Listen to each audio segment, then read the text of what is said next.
News number देख रहे सभी दर्शकों का मैं शाइना शर्मा स्वागत करती हूँ। अमेरिका के 44वें राष्ट्रपति रहे बराक ओबामा, जो आजकल भारत में काफी चर्चा में है। उनकी किताब अ प्रॉमिस्ड लैंड काफी सुर्खियों में चल रही है। इस किताब में कई देशों के नेताओं के साथ साथ सोनिया गांधी, राहुल गांधी का भी जिक्र है। साथ ही इस किताब में पूर्व प्रधानमंत्री डॉक्टर मनमोहन सिंह की जमकर तारीफ की गई है। उन्होंने पूर्व प्रधानमंत्री डॉक्टर मनमोहन सिंह के साथ अपनी मुलाकात और अनौपचारिक बातचीत का जिक्र करते हुए भारतीय उद्योगपतियों पर सवाल उठाए हैं। एक न्यूज एजेंसी के मुताबिक किताब में ओबामा ने लिखा है, देश भर में लाखों लोग गंदगी में रह रहे हैं, अकालग्रस्त गांवों या बदहाल झुग्गी बस्तियों में जीवन बसर कर रहे हैं। वहीं भारतीय उद्योग के महारथी ऐसा जीवन जी रहे हैं जिसने राजाओं और मुगलों को भी पीछे छोड़ दिया है। वहीं ओबामा के मुताबिक 1990 के दशक में भारत मार्केट बेस्ड इकोनॉमी था। मिडिल क्लास तेजी से ग्रोथ कर रहा था।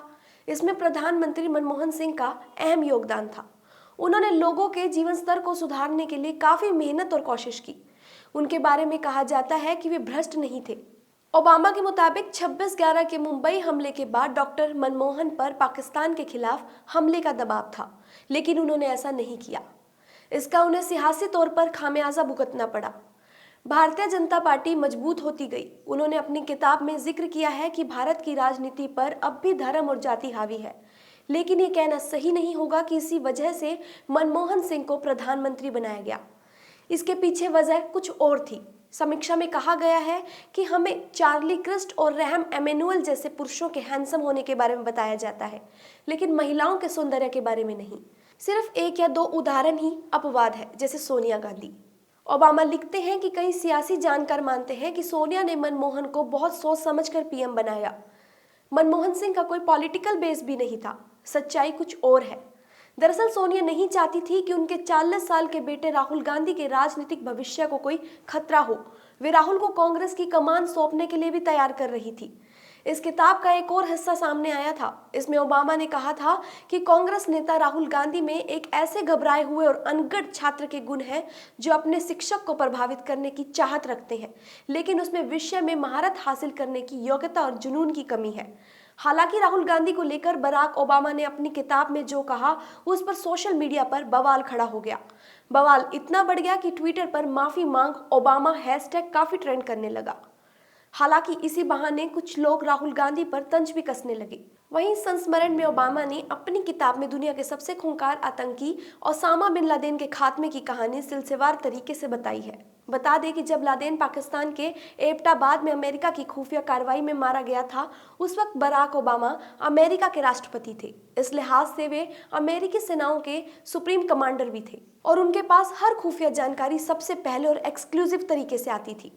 बराक ओबामा ने इस किताब में पाकिस्तान की पोल खोली है और कहा है कि ओसामा को खत्म करने के ऑपरेशन में पाकिस्तानी एजेंसियों को शामिल न करने का फैसला उन्होंने जानबूझकर लिया था, क्योंकि कई पाकिस्तानी सैन्य अधिकारी और आईएस अधिकारी के अफसर तालिबान और यहां तक कि अल कायदा के आतंकवादियों के साथ मिले हुए थे और ये एक ओपन सीक्रेट था। ऐसे में इस ऑपरेशन में पाकिस्तानियों को शामिल करने से गड़बड़ी की आशंका थी।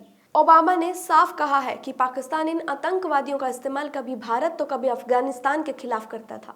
ओबामा लिखते हैं कि इस मिशन में गोपनीयता कायम रखना एक चुनौती की तरह था। अगर लादेन से जुड़ी छोटी से छोटी जानकारी भी लीक हो जाती तो हम मौका गंवा बैठते। इसलिए पूरी सरकार में मात्र कुछ एक लोगों को इस ऑपरेशन की प्लानिंग के बारे में जानकारी थी। पूर्व राष्ट्रपति ने आगे लिखा, हमारे सामने और चुनौतियां थी।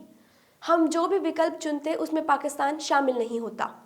पूर्व राष्ट्रपति ने लिखा है कि ऑपरेशन की कामयाबी के बाद उन्होंने कई कॉल किए। इनमें सबसे कठिन और चुनौती भरा फोन कॉल ओबामा की ओर से तत्कालीन राष्ट्रपति आसिफ अली जरदारी को किया गया था। ओबामा ने लिखा कि मुझे पता था कि इस घटना के बाद राष्ट्रपति जरदारी के ऊपर बेहद दबाव होगा, क्योंकि हमने पाकिस्तान की संप्रभुता का उल्लंघन किया था। हालांकि जब मैंने उन्हें फ़ोन किया, उन्होंने मुझे बधाई दी, समर्थन दिया।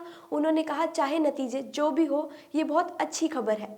उन्होंने सच्ची भावुकता दिखाई और याद किया कि कैसे उनकी पत्नी बेनजीर भुट्टो को आतंकवादियों ने मारा था, जिनके संबंध अल कायदा से थे। ओबामा कहते हैं कि उनके रक्षा मंत्री रॉबर्ट गेट्स और तत्कालीन उपराष्ट्रपति जो बाइडेन इस ऑपरेशन के खिलाफ थे, वे अब अमेरिका के राष्ट्रपति निर्वाचित हो गए हैं।